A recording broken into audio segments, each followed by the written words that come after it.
Hey, what's going on, friends and family? My name is Skylent, and today I'm going to be talking about Dauntless. Not really going to be too loud about it, just going to kind of chill here if that's cool with you guys. Just want to say, my thoughts and feelings, my experience on the day 1 and day 2 and probably the day 3 of Dauntless and what that entails for you. I do episodic reviews, so hopefully that's okay. These are online games, and how they publish themselves and how they're produced over time, I think it's important to talk about that, especially something like this.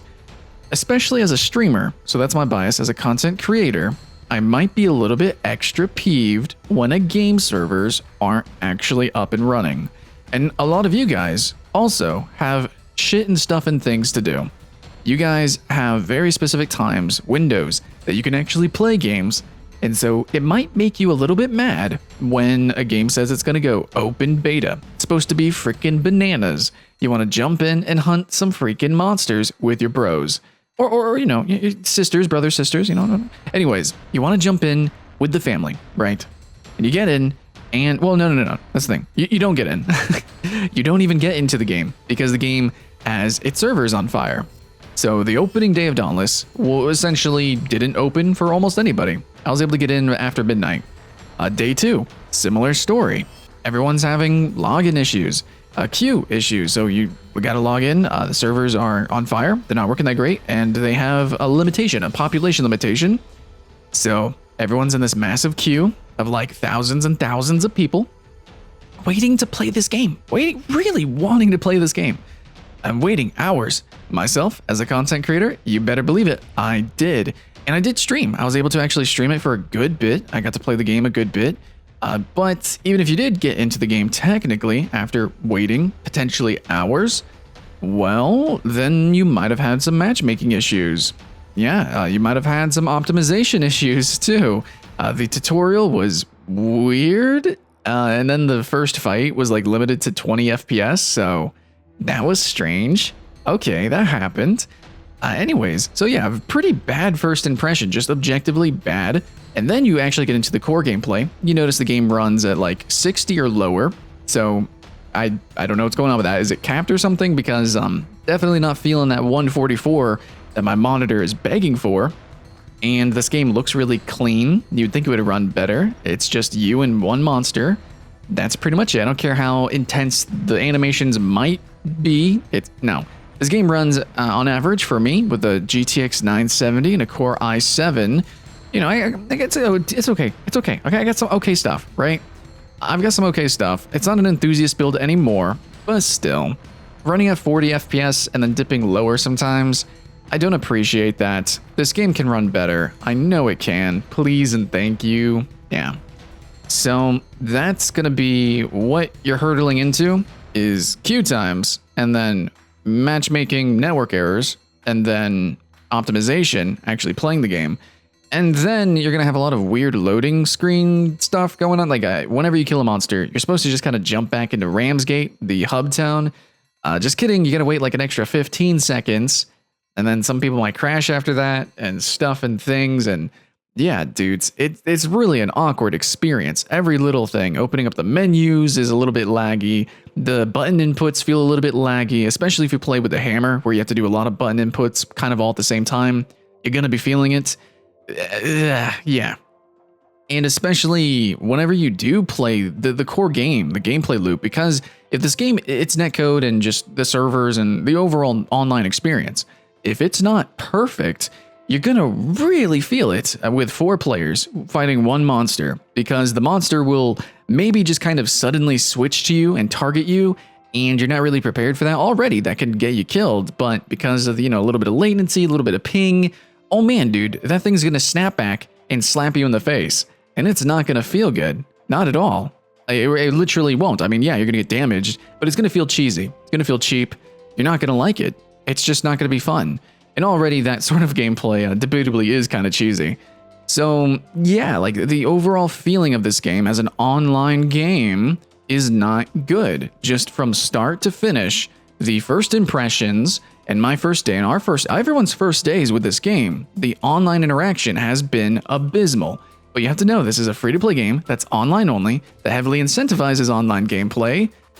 yeah, it's kind of important. Now I know it's the first days of open beta, but they could have prepared for this. And it's really not a critic's job to offer, well, what would be solutions, unless you want to pay me, which you don't.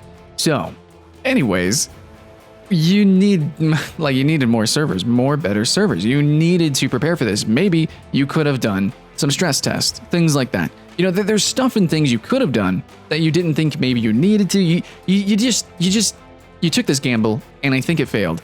And a lot of the hype for Dauntless has been crushed. So Dauntless is not very high on Twitch. The social media game is not too hype. A lot of people mostly just complaining about lack of content because this open beta launch didn't really launch with much new content, if really any proper content. Yeah, this open beta launch should have been a much bigger festival. It should have been much better prepared, and it could have been cool, but I don't know. What can I assume? That maybe the Dauntless team is running out of money or something? Yeah, it's just a little bit tragic. So in finality here, I do want to say a few words on the monster stuff, some of the changes that have gone from the closed beta to the open beta, and kind of like just a quick little mini review, kind of the things that I kind of can talk about. It's still first impressions, but this is my impressions. So immediately I want to just talk about the weapons. Now, it's kind of hard to say what's fun or not fun because of the online stuffs, you know, servers on fire. But I liked Hammer. Hammer's cool. Swords, kind of boring. Axe, kind of boring. We've seen both of those weapons kind of in other games, namely Monster Hunter. I know it's a clone, but still. The hammer's cool though. The rocket hammer thing, I liked it. You know, netcode issues aside, it seems pretty cool. Can't wait to play more of that. Chain scythes are also kind of unique. Kind of actually really face roll, like really easy to use, but like at the same time, I think a good player could, you know, do some stuff and work in things. It's cool. I like it. And then I guess the war pike is probably my favorite. I really appreciate it. I'm not going to go in depth over all of them, but okay, that's my little mini review of the weapons. Cool, neat. Nothing as engrossing as true proper trick weapons and stuff like Bloodborne or Monster Hunter, but it's a good start, a nice vanilla start. We're going to get more, it being a free-to-play game. However, it being a free-to-play game, they want to incentivize grind and stuff, and yeah. So in order to actually use the different weapons, they are tiered now. This is something that's going to piss off a lot of people. So you can't just get an axe, which is basically the greatsword for Monster Hunter. You can't just start out like that. No, you start out with a sword, you start out with the hammer, and you start out with the scythe. You can use those three, and to level up your Slayer stuffs, your weapon skills, or your weapon level thing, I don't know, you have to actually craft all the different types of weapons. You have to go do certain daily quests and things, and yeah, it's going to start feeling very MMO and not fun. So I wish I could just jump in with a warpike. Or just like Monster Hunter and just play any weapon from, you know, the low tier stuff and then on. Don't see why they gated it like that, but maybe to make it seem like there's more content than there is. Make the game more repetitious so people don't just blow through what you got, which isn't much. So that's going to be something that pisses people off. Next, it seems that the cash shop is a little bit dubious. It does sell potions. So basically the developers are now incentivized to make the game really grindy so that it's harder to make potions, and the potions seem pretty, well, potent. They have straight up, you do more damage. Straight up, you take less damage. Straight up, heal your allies. And you can even order an airstrike. Now, these are all things that are craftable in the game, and they are useful, but you can also buy them at a cash shop. So whether at the moment it's easy to make these in-game or not, it just shows that the developers they're willing to make the game more inconvenient for players in order to sell them convenience, which in a game that's about grind, repetitiously playing the game and acquiring, you know, different ingredients to make potions and going into hunts with those, they're willing to make it even more grindy. So take Monster Hunter, put in potion microtransactions. How do you think people would feel? So that's what I'm going to ask you guys in the comments below. How do you guys feel about that? Aside from that, we actually have a sort of daily limiting shop, very similar to Fortnite in almost every way. Dance emotes, flags, banners, dyes. We get some cool stuff, cosmetic stuff in the shop, a lot of it. But a lot of it is also limited to the time of day. So you do have a rotational shop, which is kind of something I don't really appreciate, but it's there. And I'd rather have that than anything that affects gameplay. So convenience or otherwise, pay to win or otherwise, because the airstrike, you can buy that, and that can help you kill monsters, but whatever, debate it if you want. I don't like that. Just cosmetics, and that's what I want. And there's a lot of things to sell as cosmetics in this game. Outfits, you can transmog in this game. And like I said, banners, dyes, flares, emotes, landing stuff and things. It's pretty cool. I like that. Keep going with that, please and thank you. But honestly, just remove the potions. Just take that out of my game. I really don't want to see that. Now, the overall conversion rates for platinum and things, it's basic stuff. It's too expensive. Hard to even call them microtransactions. Starting out like $5, but it is what it is. Yeah. So. Okay, other than that, not much to talk about. That's pretty much it, actually. You know about the cash shop. I'm not really a fan of it, but there's a lot of stuff in it, so that's kind of cool. The netcode and everything, not great. Actually, horrible. In fact, I would say it's it's playable, but it's hard to say passable entirely. It's playable to a casual audience, but the people who really want like a hardcore experience, I don't think it's gonna really make you feel good. So to the hardcore top 1%ers, the people, I think that generally this game is actually targeting. Yeah.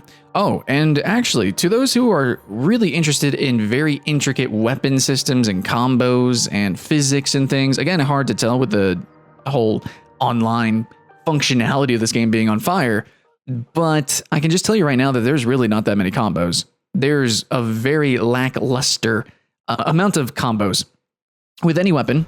So you basically have your light combos, your heavy combos. You might have some chains that kind of go between them. You might have a big ultimate attack.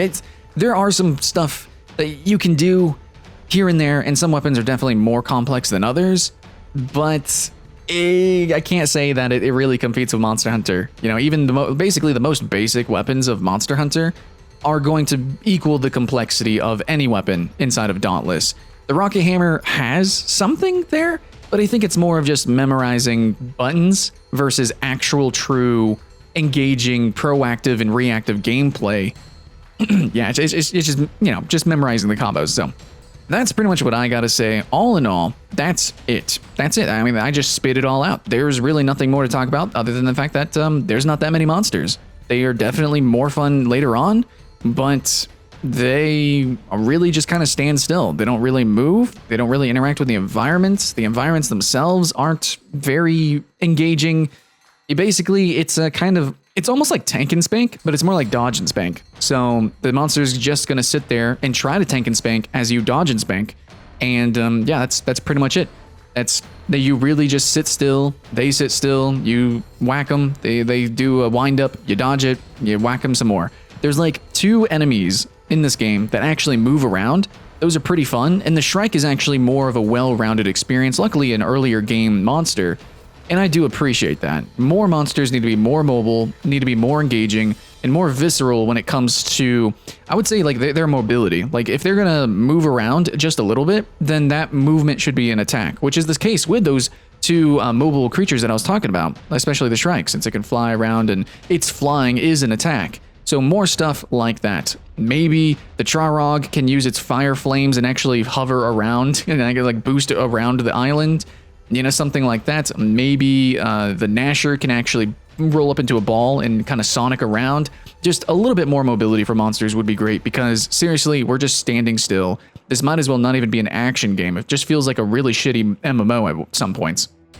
But I think at its best, it actually feels like a really cool raid boss encounter, and I want to see more in that direction. If raid boss encounters, more mobile creatures, and I think we can have a lot more fun. But that's going to be pretty much it for, the daunting task of actually jumping into the game and playing Dauntless. Because there's not much content. It's almost impossible to actually get into the game at the moment.